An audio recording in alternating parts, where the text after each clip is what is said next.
नमस्कार दोस्तों। अपनी यात्रा में घूमते फिरते लोगों से बातचीत करने में मुझे बहुत मज़ा आता है। और ये बातचीत जो है, इंटरव्यू नहीं होता, क्योंकि किसी का इंटरव्यू आप बार बार नहीं ले सकते। तो बातचीत के इस सिलसिले में आज मैं जबलपुर में अपने मित्र पंकज पारे के साथ हूँ। नमस्कार पंकज। नमस्कार। आपका स्वागत है हमारे पॉडकास्ट में। और मैंने सोचा कि जो है, बहुत सी बातें हम लोग ऑफ कैमरा करते रहते हैं। या और उस वक्त लगता है कि इसको रिकॉर्ड करना चाहिए, इसको दूसरों को बताना चाहिए। या तो आपसे हमारी मुलाकात पिछले 4-5 सालों में 2-3 बार हुई। जी जब भी मैं जबलपुर आया तो ऐसा नहीं हुआ कि आपसे मुलाकात नहीं हो। और आप लगभग हमेशा साथ में रहे उस जबलपुर यात्रा में। जी और आप बहुत अच्छे फोटोग्राफर हैं, इसका सबूत आप बार बार दे चुके हैं। तो अ, अभी फोटोग्राफी में क्या हो रहा है, क्या चल रहा है आज? जो फोटोग्राफी है 2026 में हम बात कर रहे हैं, तो आज इस समय में आप स्टिल फोटोग्राफी को कैसे देखते हैं? देखिए, सबका अपना अपना अनुभव है। मेरा अनुभव मेरे हिसाब का है कि मैं ये मानता हूँ कि यदि आप बहुत सालों से फ़ोटोग्राफी कर रहे हैं तो जो नई जनरेशन आती है और नई टेक्निक के साथ आती है और वो हमेशा नई जनरेशन आके मार्केट पे छाने की कोशिश करती है। मार्केट या आर्ट वर्ल्ड या अ, कोई भी जल्दी सब्जेक्ट, नाम और पैसा कमाना चाहती है। कोई भी सब्जेक्ट पे। बट मुझे ऐसा लगता है कि यदि आपका इतने साल का अनुभव है और आपने कार्य किया है उस क्षेत्र में तो वो ज़ाया नहीं जाता। वो उस बात पे वो करता है कि ठीक है, वो नई जनरेशन जो हम अपने बुज़ुर्गों से सुनते आए कि बेटा हमने इतने साल ये किया तो हमारी बात सुनो। तो अब जब हम उस एज पे आते तो हमें भी महसूस होता है कि नहीं यार, उनकी बात सुनना चाहिए। तो हमें भी ऐसा लगता है हम नई जनरेशन को ये बताएं, फिर हमको लगता है कि नहीं नहीं, उनको कर लेने दो उनका। हाँ, यदि वो हमारे प्रतियोगिता में आते हैं या हमारे उसमें आते हैं तो फिर हम भी कहीं अपना कदम रखते हैं कि ये हमारा भी चिन्ह है। मैं इस तरीके से लेता हूँ मुझे ये आजकल। लगता है, मैं ज़्यादा उस तरफ से सोच रहा हूँ कि हमने फोटोग्राफी के पूरे प्रोसेस को डार्क रूम से लाइट रूम तक आते हुए देखा बिल्कुल। है ना? जी हाँ। अब आज की जनरेशन जिसने डिजिटल आने के बाद फोटोग्राफी शुरू की, उनके पास वो अनुभव नहीं होगा जो इस वक्त हमारे पास है, आपके पास है।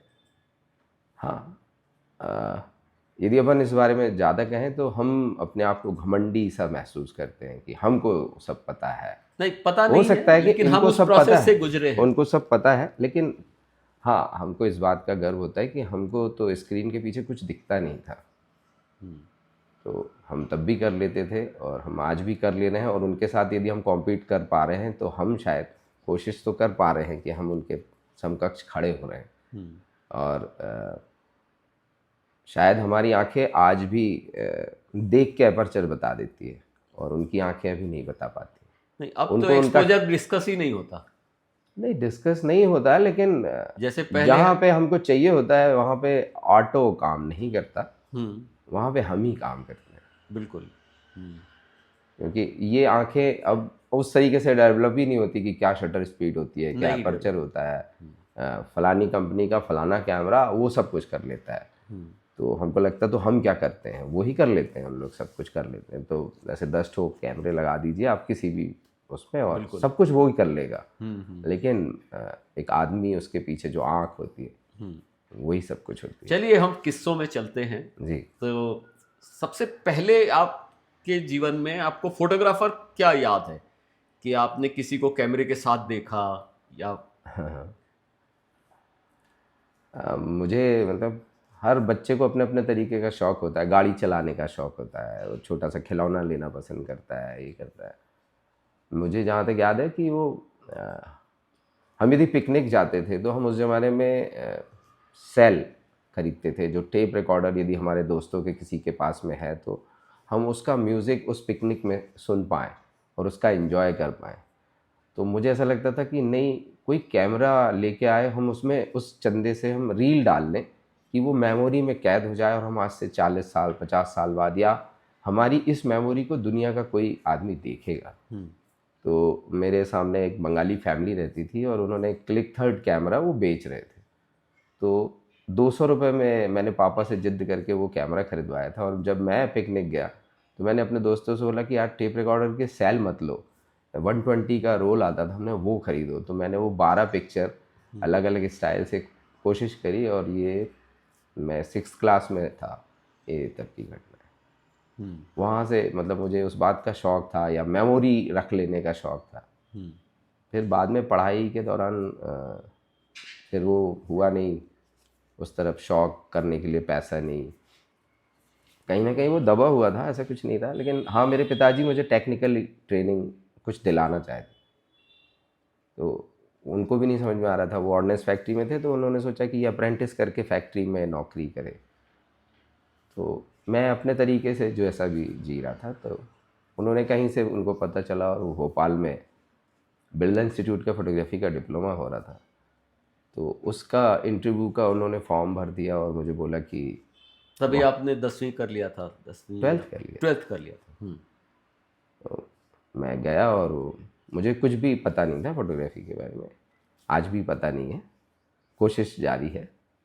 तो वो इंटरव्यू के दौरान वो सर ने पूछा कि किसी व्यक्ति का यदि अच्छा सा पोर्ट्रेट लेना हो तो वो सही समय क्या होता है। तो जैसा भी मुझे नॉलेज था, मतलब एक जनरल सा नॉलेज था, तो मैंने बोला कि उसके पोर्ट्रेट का सही समय है कि वो खाना खा ले, उसके बाद उसके अंदर जो इत्मीनान सा है होता है कि भूख के पहले उसके चेहरे पे भूख दिखेगी, और खाना खाने के 2 घंटे बाद उसके चेहरे पे नींद दिखेगी, रात को उसको नींद के नज़दीक होगा, और दिन भर का थका हारा होगा। तो मैंने उनको बोल दिया कि सर खाना खाने के बाद, तुरंत बाद, तो उसके चेहरे पे एक मतलब भरपूर सा होगा। तो इस तरीके से मैंने इंटरव्यू दिया, और भी चीज़ें केमिस्ट्री फिज़िक्स की पूछी उनने, तो वहाँ से मेरा सिलेक्शन हो गया। तो 1991 में मैंने बिरला इंस्टीट्यूट से फोटोग्राफी का डिप्लोमा किया। तो पहला कैमरा, फिर क्लिक थर्ड के बाद?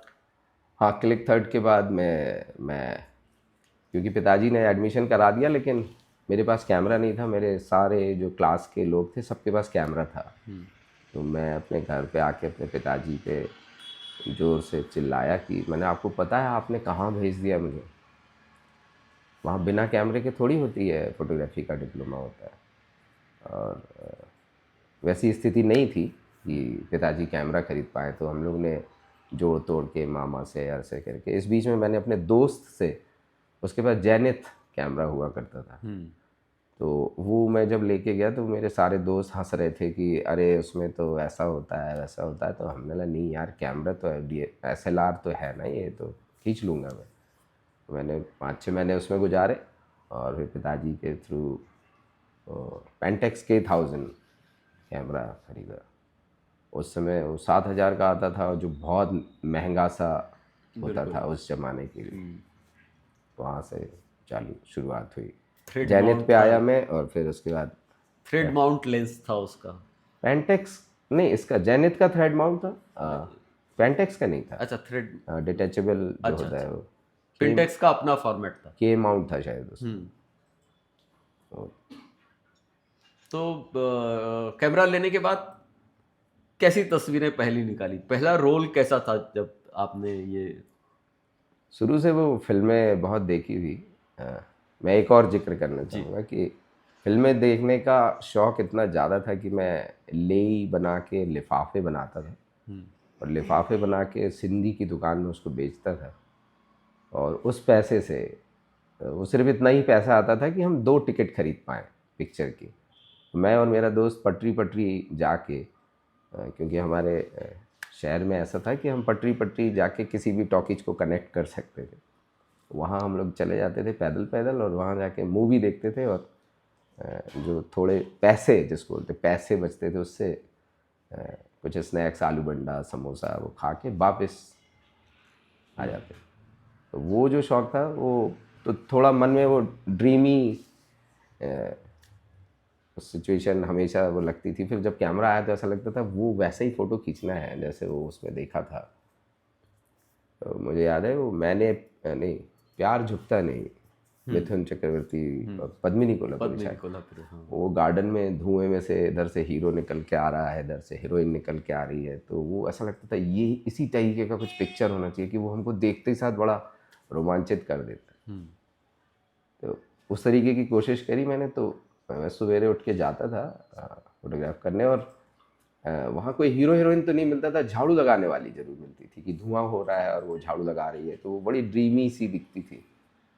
तो मैंने मतलब हजारों फोटो झाड़ू लगाने वालों की खींची, और उस बारे में नहीं सोचा कि अब इन पे रिसर्च करना चाहिए, लेकिन बट वो ड्रीमी जो सीक्वेंस, फिर उसमें से साइकिल वाला चला आ रहा है उस धुएं में से निकल के, वो झाड़ू लगा रही है, कोई बच्ची स्कूल जा रही, तो वैसे पिक्चर मैंने शुरुआती दौर में कोशिश की। और तालाबों के किनारे कोहरा ज़्यादा होता था, वहाँ भी ब्लैक एंड वाइट जो करते हैं, ब्लैक एंड वाइट बहुत किया मैं। लाइट का जो मैजिक होता है, प्रकाश का, वो किसी भी फोटोग्राफर को बहुत आंदोलित करता है, बहुत अट्रैक्ट करता है। जी। और एक इश्क सा आपका है प्रकाश के साथ, मैं देख रहा हूँ। उसके बारे में बताइए, वो ओवर द ईयर कैसे डेवलप हुआ?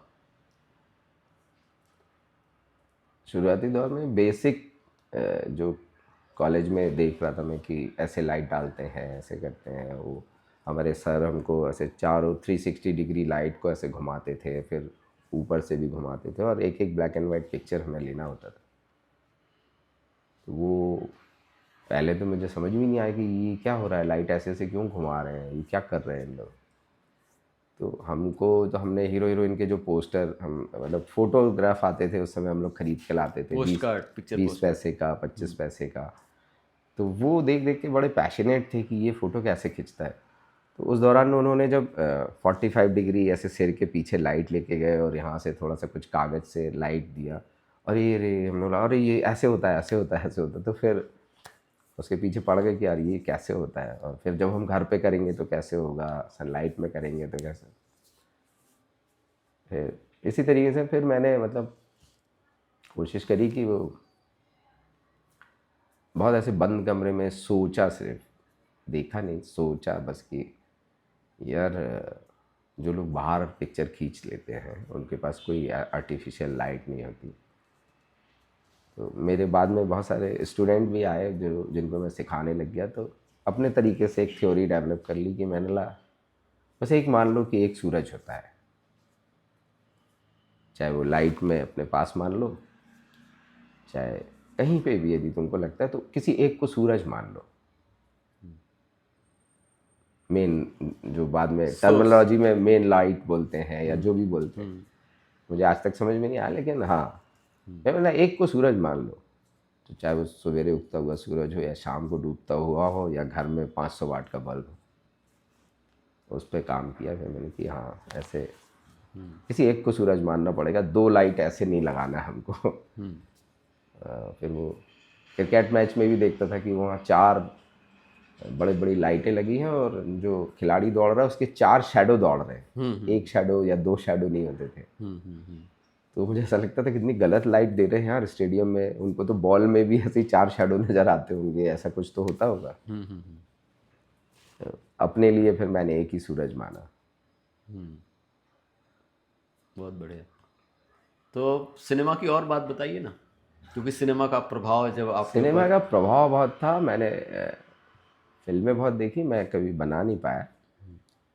हाँ, मेरे साथ जो दोस्त जाता था वो बाहर निकल के मुझे गाली बकता हुआ आता था कि मैं हर शॉट उसको समझाने लग जाता था कि ये देखो ये लाइट यहाँ से पड़ रही है, देखो देखो देखो वो कैमरामैन का शैडो हीरो के यहाँ से निकला, वो ट्रॉली शॉट जो भी होता होगा उनका, तो वो देखो वो शैडो जा रहा है उनका, वो देखो ध्यान नहीं दिया उसने। तो मैं उसको पूरा हर बार हर शॉट को समझाता था, हर डायलॉग को भी समझाने लग जाता था। तो वो बोलता था भाई मुझे फिल्म देखने दे यार, मुझे या फिल्म मेकिंग नहीं सीखना। तो फिल्मों के शौक की वजह से वो एक अट्रैक्शन हमेशा रहा। मैं फोटोग्राफी का डिप्लोमा कर रहा था, तो जो मेरे साथ में पढ़ती थी उनके पिताजी को वहाँ एक फिल्म फेस्टिवल के दौरान जो हीरो हीरोइन या जो भी डिग्निटरीज आ रहे थे उनके पोर्ट्रेट खींचने का मौका मिला। तो मुझे याद है दीपा शाही और पीयूष शाह जिन्होंने सूरज का सातवां घोड़ा ऐसे करके एक फिल्म बनाई थी जिसमें 7 कहानियाँ थी, वो आए हुए थे। ओमपुरी जी आए थे।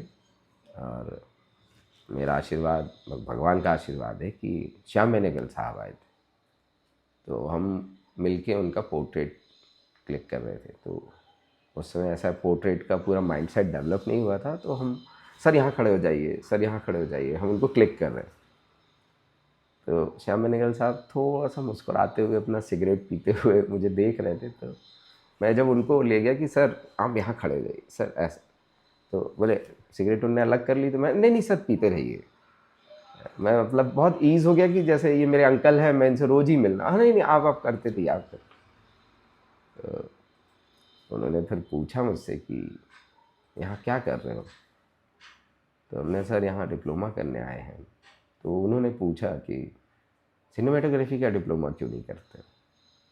तो जो मेरे मुंह से निकला, मैंने वैसे ही मतलब नॉर्मल उसमें बोला कि सर वो मेरे पास इतने पैसे नहीं हैं, और मैंने सुना है कि वहाँ पे बड़े सोर्स से या कोई ऐसी टफ एग्ज़ाम होता है उससे एडमिशन होता है। तो सर मैं उस वहाँ तक सोच ही नहीं पाता। तो आशीर्वाद है भगवान का कि उन्होंने मुझे कहा कि तुम आओ, मैं तुम्हारा एडमिशन करा। तो मैं तो गदगद हो गया कि अरे यार, श्याम बेनेगल साहब बोल रहे हैं मुझे। मैंने घर में आके बोला तो घर से मना हो गया। वो भी है कि वो तुम्हारी 2 छोटी बहनें हैं और तुम इकलौते लड़के हो, फिर घर का क्या होगा। तो छोड़ दिया, नहीं जा पाया। तो ये बहुत मज़ेदार बात है कि श्याम बेनेगल हमारे जीवन में भी एक बड़े टर्निंग पॉइंट लेके आए, और अ, वो बातचीत हम फिर कभी करेंगे। आपकी कहानी आज सुनते हैं। जी हाँ। फिर मैंने फोटोग्राफी का डिप्लोमा मतलब उसी में ही फिर मन लगाया, कोशिश करता रहा, आज भी कर रहा हूँ। वो ड्रीमी पिक्चर, हर बार ये होता है कि कोई भी बड़ा कलाकार आता है तो पता नहीं क्यों आई कनेक्ट हो जाता है या दिल उस मिल। पे हम ये सवाल आपसे पूछना चाहेंगे पंकज के, फोटोग्राफी में दो हिस्से हैं जिस तरह की फोटोग्राफी आप करते हैं। जी एक तो टेक्निकल नॉलेज है, एस्थेटिक है, और दूसरा एक जो है लोगों से मिलने जुलने का तरीका है। जी। लोगों से कैसे मिलना है, कैसे अप्रोच करना है, कैसे बात करना है, वो कैसे डेवलप हुआ आपके जीवन में? मैं ऐसे समझता हूँ कि ये निरंतर चलने वाली प्रक्रिया है। उसमें आप कब कहीं, आपने रियलाइज किया कि जो है कुछ मैजिक आप में है जो दूसरे फोटोग्राफर्स में नहीं है शायद आपके नहीं, आसपास? मैं आज भी ऐसे महसूस नहीं करता। हाँ बस मैंने आपको कहा ना कि मैं बस बोल देता हूँ ऐसे कि सर थोड़ा सा ऐसा, सर थोड़ा सा वैसा, और वो सर कनेक्ट हो जाते हैं। हम्म। तो मुझे लगता है कि उनको ऐसा लगता है कि हाँ ये कितना सहज है, ये क्यों नहीं ऐसा करता। मेरे को ऐसा लगता है ये मेरी टीआरपी है। हो ही जाता, हो ही जाता। और वो आप जिसको सपनों में भी चाहते थे और वो सामने आ जाता है, तो आप बोल पड़ते हो कि अरे अरे, अरे, रुको रुको। जयप्रदा जी आई थी यहाँ पे, तो बहुत देर से सब फोटोग्राफी हो रही है, उनका चीफ गेस्ट है, ये हो रहा है वो हो रहा है, और वो जाने लग गई। तो मैंने बोला कि यार मैं तो कनेक्ट ही नहीं कर पाया, तो जा रही है, वो अपने रूम में जा रही। तो मैंने जाके दौड़ के उनको बोला कि सॉरी मैम, मैं यहाँ पे 35 सालों से काम कर रहा हूँ और मैं आपसे बात करना चाहता हूँ। अरे वाह, उन्होंने तुरंत बोला अरे वाह। तो मैं बात कर रहा हूँ, इतने में मेरे दोस्तों ने या उन्हें क्लिक कर लिया उस पिक्चर को। तो वो फिर वो उस पिक्चर को देखा, अरे तू क्या बात कर रहा था यार उनसे। मैंने, नहीं मैंने ऐसे बोल दिया कि मैं 35 साल से काम कर रहा हूँ, आप 40 साल से कर रही होंगी या 60 साल से कर रही होंगी, तो हम भी तो यहाँ पे कुछ अपना वो रखते हैं, तो हम तो आपसे बात करना चाहते हैं, आप नहीं करना चाहती अलग। तो उनने लेकिन रिस्पॉन्ड किया कि अरे वाह, बस इतना मेरे लिए उनका बोलना ही काफ़ी है। ऐसे बहुत सारे कलाकारों के साथ में हुआ कि हाँ मैं उनका अलग से पोर्ट्रेट नहीं कर पाया। मैं हर बार कोशिश करता हूँ कि कोई सेलिब्रिटी यदि मेरे टच में कहीं मिल जाए तो मैं उसका पोर्ट्रेट अपने नज़रिए से उतारने की कोशिश करूँ। वो जो मौका मिल नहीं पाता। फिर मैं अभी भी तैयारी में रहता हूँ, अभी भी वही जुनून है। हम्म। अब थोड़े किस्से सुनाइए कि आप फोटो जर्नलिस्ट कैसे बन गए। हाँ, मैं बिरला इंस्टीट्यूट से फोटोग्राफी का डिप्लोमा करके आया, और मेरे घर में बहुत सारी किताबें रहती थी क्योंकि मम्मी बहुत पढ़ती थी ये वो सारी मैगजीन्स। तो सरिता के एक पृष्ठ पे रघुराय साहब का इंटरव्यू था। तो वो मेरे को आज भी वैसी आदत नहीं है कि मैं पूरा पढूं। तो मैं उसमें से देख लिया मैंने कि कौन सी लाइन मेरे पढ़ने लायक है जो मेरे को वो करेगी। तो मैं वहाँ पहुँच गया। उसमें लिखा था, उनका इंटरव्यू में लिखा था कि फोटोग्राफी के बहुत सारे आयाम हैं, लेकिन प्रेस फोटोग्राफी उसका एक ऐसा पहलू है जिसमें यश भरपूर है और साहस उसका अंग है। वाह। तो उस समय वो वाला जुनून था। तो मैंने वो 2 लाइनें उनकी पढ़ के फिर मैंने शहर में आया और बहुत सारे एडिटर्स से मिला। तो एडिटर्स ने मुझे निराश किया कि ऐसा कुछ स्कोप नहीं है, हम लोग पेमेंट नहीं करते हैं, सिर्फ नाम छापते हैं। तो मेरे सामने फिर एक क्वेश्चन मार्क बना कि ये प्रेस फोटोग्राफर जिसका नाम है, ये क्या फ्री में इतने साल से कर रहा है? तो ये फ्री में क्यों कर रहा है? उसको यदि थोड़ा बहुत पेमेंट मिल रहा है तो थोड़े बहुत पेमेंट में ये क्यों कर रहा है? वो उस समय मुझे ये नहीं समझ में आ रहा था कि पैसा कमाना है या नाम कमाना है या दुनिया को बताना है कि मैं क्या करता हूँ। हम्म। वो और सब ने वो जो निराश किया, तो मैंने बोला नहीं नहीं, मैं भी बिना पैसे के कर दूंगा, मेरा भी नाम छपना चाहिए। हम्म। मैं जो कर रहा हूँ पता तो चलना चाहिए कि मैं क्या करता हूँ। मैं खींच के घर में रख दूंगा। हम्म। तो आर्ट फील्ड ने मुझे बहुत इंटरेक्ट किया कि आर्टिस्टिक फ़ोटो खींचना चाहिए, ये करना चाहिए। तो हमने लगा उसको मिक्स करके प्रेस फोटोग्राफी क्यों नहीं करना चाहिए। हम्म। प्रेस फोटोग्राफी एक रिकॉर्डिंग क्यों है। मुख्यमंत्री ने फीता काटा, बस वो एक रिकॉर्ड है, 50 फोटोग्राफर्स ने खींचा। उसके पहले मुख्यमंत्री क्या कर रहे थे या फीता काटने के बाद क्या किया उनने, वो क्यों नहीं, वो आप अपने हिसाब से क्यों नहीं क्लिक कर रहे। मैंने उस तरीके से कोशिश करी। फिर वो मॉर्निंग की फ़ोटोग्राफ आप क्यों नहीं छाप रहे कि आज बहुत ठंड है, ये तो बहुत लिख रहे हो, पिछले साल इसी समय इतना पारा था और ये था, उसका ऐसा फ़ोटोग्राफ क्यों नहीं है। वो ठिठुरन क्यों नहीं दिख रही है, वो ठंड की मौसम क्यों नहीं नज़र आ। मैंने बहुत मौसमों की फ़ोटो को लेके बहुत वो था। हम्म। तो प्रेस फोटोग्राफी रघुराय साहब की वजह से मैंने स्टार्ट की और आज तक उनसे मिल नहीं पाया। हम्म। और बाद में मुझे चढ़ाने के लिए मेरे ही शहर के लोगों ने मुझे रघुराय के नाम से मजाक उड़ाया मेरा। तो मैंने कहा तुमको पता नहीं है, तुम इतने दिग्गज के साथ मेरा नाम ले रहे हो, यही मेरे लिए काफ़ी है कि बिल्कुल। तुम बोल तो रहे हो और मुझे नहीं पता, मैं तो उस भगवान से मिल नहीं पाया। बिल्कुल। इस तरीके से चालू किया मैंने और मेरे मेरे हिसाब से जुनून के हद तक काम किया। और मैं जो जो सुनता था कि ये ऐसे होता वो वैसे होता, फिर जब मैं करने जाता था तो वहाँ कुछ अलग ही सीन था कि वो आपके लिए सब लोग नहीं बैठे हुए हैं, आपके लिए सीन बैठा हुआ नहीं है, आपको जाके बनाना है उसको। तो मुझे एक घटना याद आती कि मैं रात को 2:30 बजे 14 लाशों के बीच में से मुझे अपनी लाश छांटनी थी जो एक्सीडेंट में होके आई। तो मैंने सब लाशें ज़मीन पे पड़ा रहती थी उस समय ऐसा कुछ नहीं था। तो मैंने 14 लाशों में से अपनी लाश छांटी और उसका ताज़ा खून देख के मैं समझ गया कि यही अभी आया है। तो ऐसे मैंने बहुत बार किया। हर तस्वीर जो है अपने आप में एक साहस और दुस्साहस हाँ मांगती रही है और एक अनुभव दे के जाती है। तो ऐसी कुछ तस्वीरों का जिक्र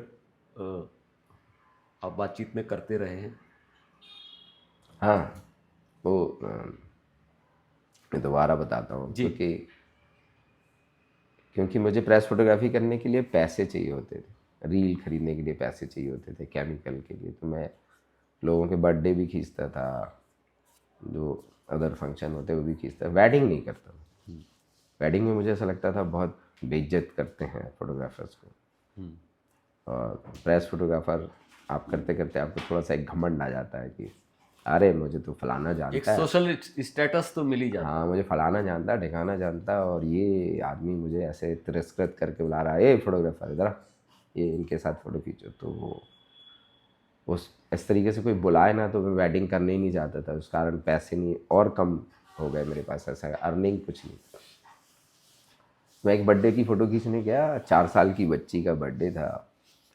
मैंने केक के वहाँ कैंडल लगाया, ये किया, मम्मी पापा को बुलाया और बढ़िया उनका क्लोज से फ़ोटो ये वो कर रहा था। बड़ा सुंदर सा एक माहौल था। और जस्ट उसके बाद मुझे खबर आई कि एक लड़की ने, एक युवा लड़की ने फांसी लगा ली। प्रेस फोटोग्राफी करना है आपको और आप यहाँ कमर्शियल काम कर रहे हो। मैं वहाँ उसके इमोशंस, उसके माँ बाप के इमोशंस, वो सब मैं कैद कर रहा था। और जस्ट 10 मिनट बाद मैं उस स्पॉट पे था जहाँ पे वो आत्महत्या कर ली थी उसने, उसके निजी कारणों की वजह से। मैंने उसको देखा कि वो पंखे पे लटक रही है, वाइट ड्रेस है उसका और नीचे पेटी हिली हुई है, और माँ बाप गेट के बाहर रो रहे हैं और पुलिस वाले इंक्वायरी कर रहे हैं।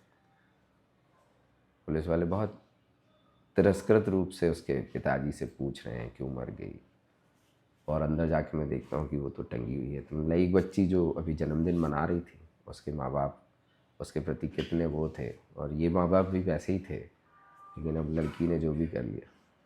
वो फोटोग्राफ मैंने किया, वाइट कमरा, उसमें वो वाइट ड्रेस में है, तो बैक साइड से मुझे वो दिख रही थी। मैंने उसको क्लिक किया और कोशिश की मैंने, तो लास्ट में जो पिक्चर बना कि एक कमरा, उसमें सब वाइट वाइट है, सूट वाइट है, सिर्फ ब्लैक चोटी पीछे से नज़र आ रही, और उसका फेस सामने एक छोटा सा मिरर, आईना जिसको बोलते हैं हम कंघी करने के लिए लगाते हैं, उस पर उसका चेहरा मैंने उसको डेवलप करके।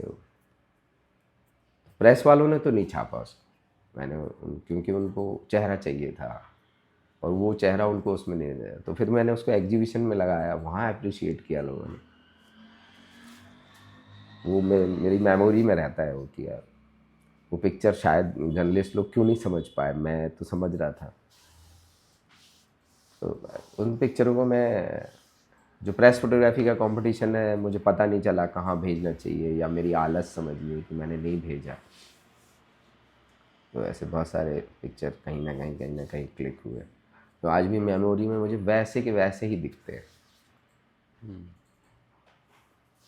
तो ये रहा। अभी इतने साल बाद डिजिटल आ गया, फोटोग्राफी चेंज हो गई, अब तो बर्थडे शूट नहीं होता है। नहीं होता है। होता है। अब बड़े रूप में होता है, पहले बंद कमरे में हो जाता था, अब होटलों में होता है। अब बहुत छोटे छोटे से फंक्शन बहुत बड़े बड़े रूप में होते हैं। बीच में एक दौर आया था जब मोबाइल की वजह से फोटोग्राफी बहुत ही करेक्ट। सैचुरेशन के दौर पे चली गई थी, लेकिन बाद में लोगों को समझ में आया कि नहीं, प्रोफेशनल कैमरामैन को बुलाने से ये होता है, मोबाइल में ये करने से ये नहीं होता। तो अब बड़े बड़े रूप में होता है। मेरे मेरे समाज, मेरी जात के लोग अब कंपनी या ऐसे टीम बना के काम कर रहे हैं और अच्छा क्या खासा अर्न कर रहे हैं। मैं भी करता हूँ, और टाइम बीइंग मैं सबको इकट्ठा कर लेता हूँ और काम करता हूँ। और कुछ बताना चाहें आप, जो मुझे लगता है कि आपको लगे हाँ, कि पूछना चाहिए या आप बताना चाहते हैं। नहीं नहीं, मैं सिर्फ ये, मतलब जो नई पीढ़ी के लोग आए हैं या जो अभी जो मेरे साथ के लोग काम कर रहे हैं, उनको हमेशा से मेरे अंदर वो रहा है कि यार मैदान मिला है, खुल के खेलो, कर जाओ वो जो तुम करना चाहते हो। मौका इंतज़ार करो, कभी कभी मिल जाता है, और मौका हमेशा नहीं मिलता, कभी कभी मिलता है, तब तो खुल के खेलो, खेल जाओ, मतलब दिखा दो कि तुम क्या हो। अंदर ही रखे रहो, अरे मेरे को मौका मिलता तो मैं ये कर देता, मौका मिलता तो मैं वो कर देता। मैं तो आज भी मौका मिलता है तो मैं कर ही देता हूँ। अरे उस तस्वीर के बारे में भी बताइए ना, जो जो बंदूक की गोलियों वाला किस्सा आपने सुनाया था। हाँ। हिंदुस्तान टाइम्स के एडिटर मेरे शहर के अखबार में एडिटर बने, और उन्होंने बोला कि कौन कवरेज करने जा रहा है वो जो गोली जो आर्मी की चलती है और जाके रुकती। हमारे यहाँ ट्रेनिंग सेंटर है, तो वहाँ पे जो फायरिंग रेंज है उसकी जो गोली जहाँ एंड होती थी वो एक माइंस खदान का एरिया था जहाँ अनऑथराइज्ड मुरम गिट्टी निकाली जाती थी। वहाँ पे एक मज़दूर उस गोली से घायल हो गया था, उसकी रिपोर्टिंग करना था। तो मेरे साथ एक जर्नलिस्ट के साथ मैं गया वहाँ। उस समय फायरिंग नहीं चल रही थी, तो हम खदान में अंदर 1 किलोमीटर तक अंदर चले गए और अचानक गोलियां चलने लगी। तो हमको महसूस हुआ कि हमारे आजू बाजू से कुछ गोली की साए से आवाज़ आ रही है। तो मेरा दोस्त जो जर्नलिस्ट था वो तुरंत किसी गड्ढे में छुप गया और वो चिल्लाने लग गया, पंकज छुप जाओ, इसमें गोली चल रही है और ऐसा हो रहा है। पता नहीं क्यों था ऐसा मेरे साथ में कि मैं प्रेस फोटोग्राफी में शहीद हो जाना पसंद कर रहा था। शहीद हो जाने का मतलब मुझे लग रहा था कि नहीं, जब भी करो बहुत दिलेरी से काम करो, और इसमें मर जाओगे तो दुनिया याद रखेगी, घर में मर जाओगे तो दुनिया याद नहीं रखेगी। मैंने कुछ नहीं किया, मैंने अपने कैमरे का बैग अपने मुंह और पेट की तरफ ऐसा लगाया कि मेरे पेट में और मुंह पे गोली ना पड़े, बाकी हाथ पाँव में पड़ेगी तो मैं देख लूँगा। मैं वो उससे बार बार मेरे कान के बाजू से गोली और मेरे एंड यहाँ पे दिख रही थी कि वो आके ज़मीन में आधा फेट और वो घुस जा रही है।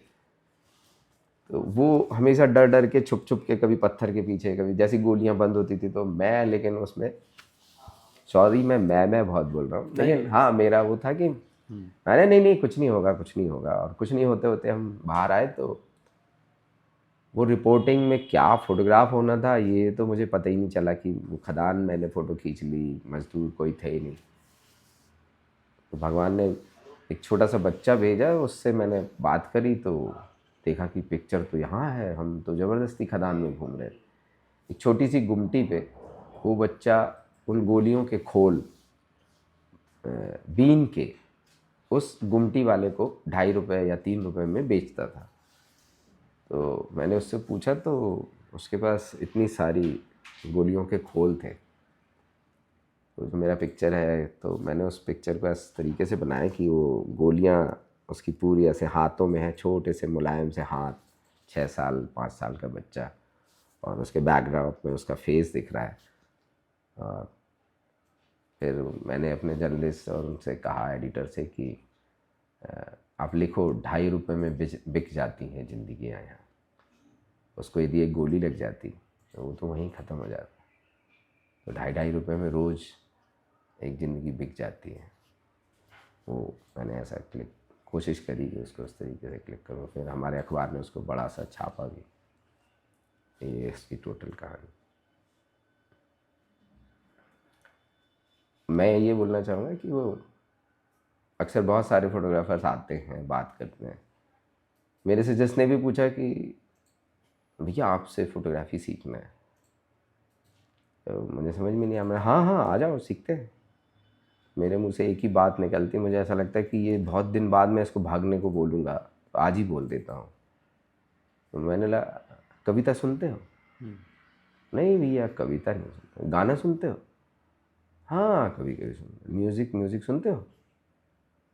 तो यदि उसका मुझे जवाब 40% से नीचे का लगता है कि उसको उस तरफ इंटरेस्ट नहीं, तो मैं बोलता जाओ मत करो तुम फोटोग्राफी।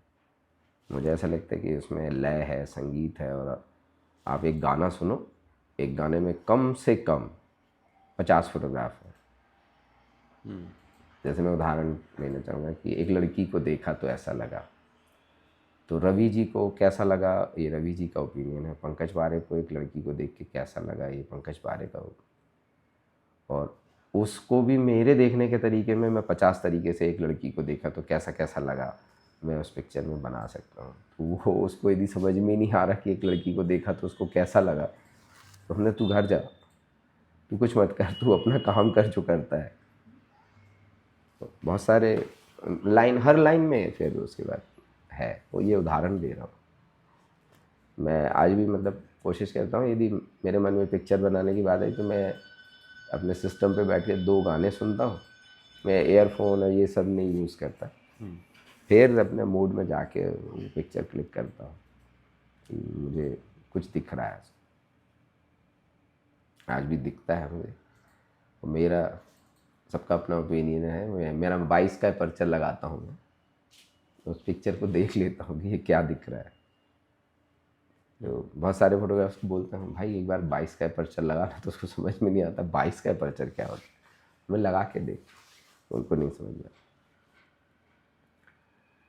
और बहुत सालों के अनुभव के बाद ऐसा लगता है कि हाँ ये सीन कल बनेगा, जो हमने पिछले साल ये दिन छोड़ दिया था वो भी काउंट करता है कि शायद वो कल बनेगा जो पिछले साल अपन नहीं कर पाए थे।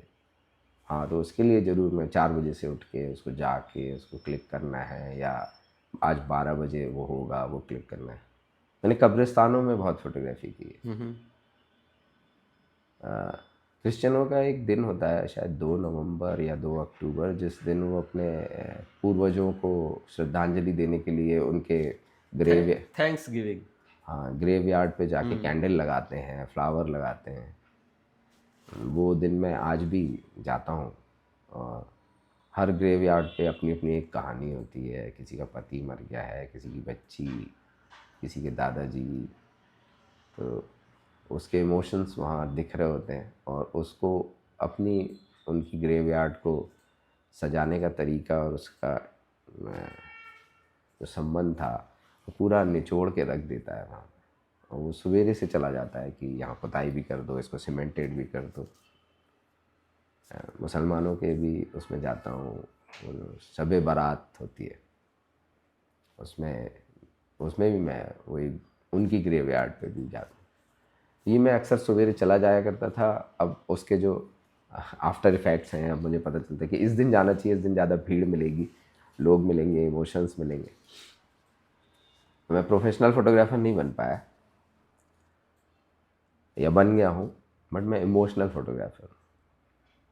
ऐसे मैं मान, पैसा मिले ना मिले, उस आदमी को मैं वो काम करके ज़रूर दूंगा जो याद रखे।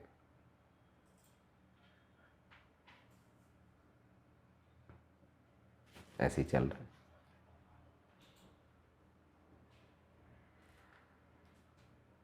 और आप जो मुझसे पूछ रहे हैं, मुझे ऐसा लगता है कि मैं 12 घंटे बोल सकता हूँ, लेकिन इसकी भी एक लिमिटेशन है। जो लोग सुनेंगे वो भी उतना ही सुनना चाहेंगे ना, कि इसका हाईलाइट, जैसे मैं 2 ही लाइन सुनना पसंद करता हूँ, पढ़ना पसंद कर लेता हूँ, तो इतने सारे में उसको जो समझ में आएगा वो उतना बोले ये बढ़िया बोला है। और हमें ऐसा कोई, कई बार होता है कि आप थोड़ा सा माहौल अलग होगा तो मेरे अंदर से फिर एक नई बात निकलेगी कि मैं आपको बताना चाहता हूँ ऐसा कर लिया, बताना चाहता हूँ ऐसा कर लिया। चलिए अपनी बातचीत यही खत्म जी करते हैं। Thank you so much. नमस्कार।